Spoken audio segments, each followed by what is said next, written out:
Assalamualaikum warahmatullahi wabarakatuh. Apa kabar anak-anak yang soleh-solehah dimanapun kalian berada? Semoga kalian dalam keadaan sehat walafiat dan senantiasa dalam lindungan Allah Subhanahu wa Ta'ala. Dalam pertemuan yang sedikit berbeda ini, Bapak harapkan kalian tetap semangat dalam belajar.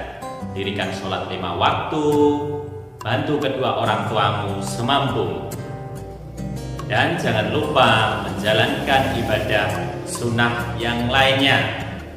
Kemudian dalam pembelajaran ini kita akan mempelajari pelajaran 2, yaitu mengenal nama Allah dan kitab-kitabnya. Namun sebelum pembelajaran kita mulai, marilah kita berdoa terlebih dulu. A'udzu billahi minasy syaithanir rajim. Bismillahirrahmanirrahim. Rabbi zidni ilma warzuqni fahma. Amin. Semoga Allah memberikan kemudahan dan kelancaran. Amin, amin ya rabbal alamin. Dalam pembelajaran ini, tujuan yang akan kita capai adalah sebagai berikut.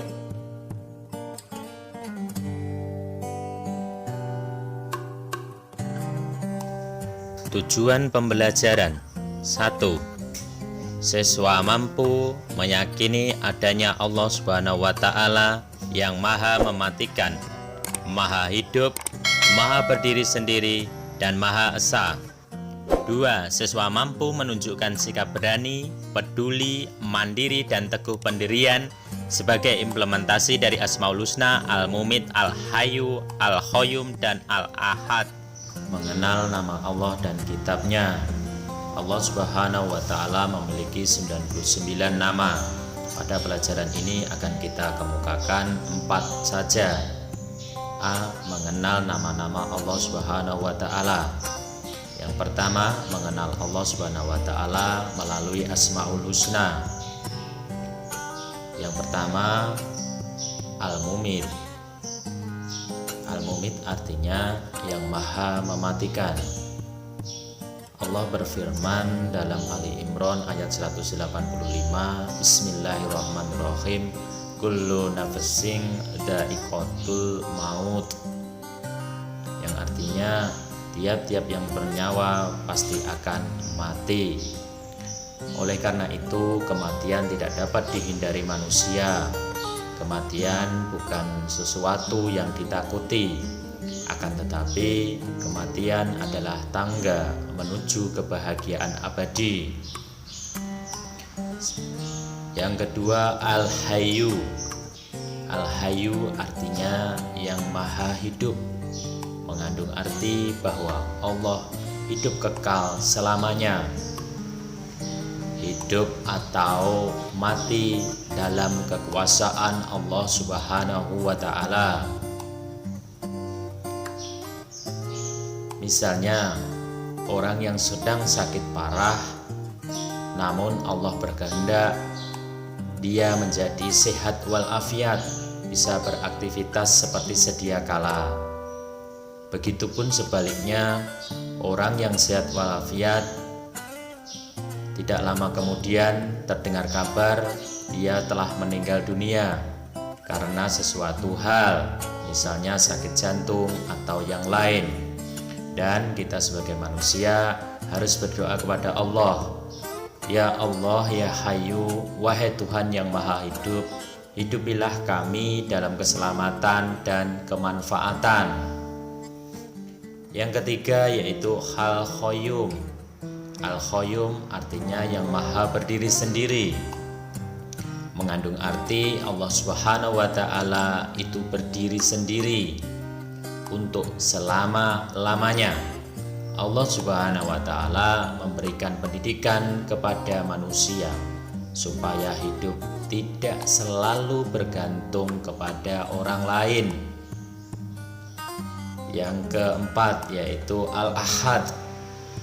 Al-Ahad artinya yang Maha Esa. Dalam firman Allah surat Al-Ikhlas disebutkan bahwa katakanlah dialah Allah yang Maha Esa.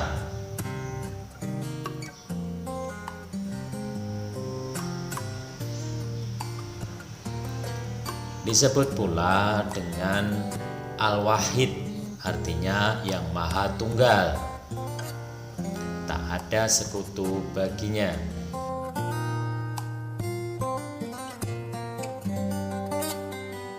Bersikap dan berperilaku dengan cara mengamalkan Asmaul Husna. Cara mengamalkan Asmaul Husna Al-Mumit. Al-Mumit artinya yang Maha Mematikan. Allah telah berfirman, setiap yang bernyawa pasti mati. Manusia, hewan, tumbuhan, dan makhluk hidup yang lain pasti akan mati. Manusia tidak bisa lari dari kematian. Kematian bukanlah suatu yang ditakuti, akan tetapi kematian adalah tangga menuju kebahagiaan abadi. Bila kita ingin bahagia, maka ikuti perintah Allah dan Rasul-Nya. Misalnya, rajin sholat, rajin membaca Al-Quran, rajin belajar, serta patuh dan hormat kepada orang tua dan guru.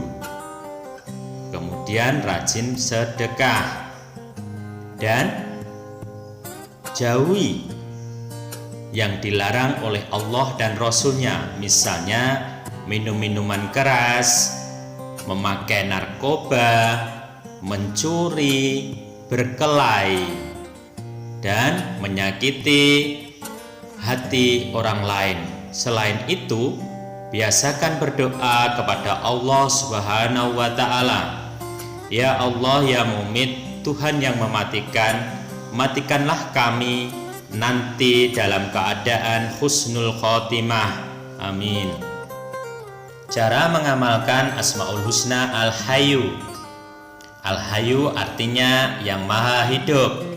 Hidup atau mati dalam kekuasaan Allah Subhanahu wa Ta'ala. Tugas manusia adalah memelihara kehidupan dan mencari rezeki yang sudah disediakan Allah Subhanahu wa Ta'ala.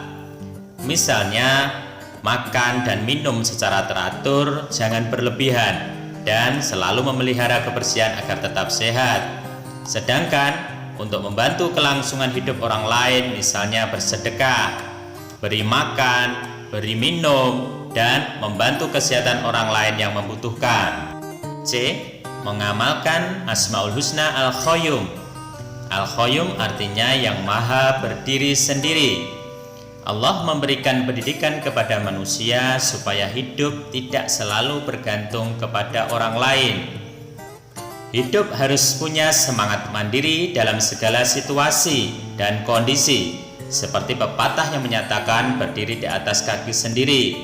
Misalnya kalian di rumah merapikan tempat tidur, berias diri, makan sendiri, kemudian rajin-rajinlah berdoa kepada Allah Subhanahu wa Ta'ala.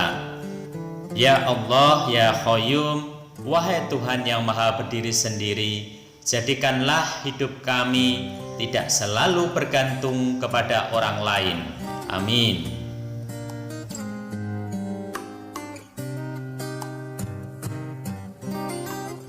D. Cara mengamalkan Asmaul Husna Al-Ahad. Al-Ahad artinya yang Maha Esa, mengandung arti Allah itu Maha Tunggal, yang tetap menyendiri dan tak ada sekutu baginya, mandiri, tidak membutuhkan yang lainnya. Sifat ini memberikan pelajaran kepada kita agar selalu mandiri tidak selalu bergantung kepada orang lain.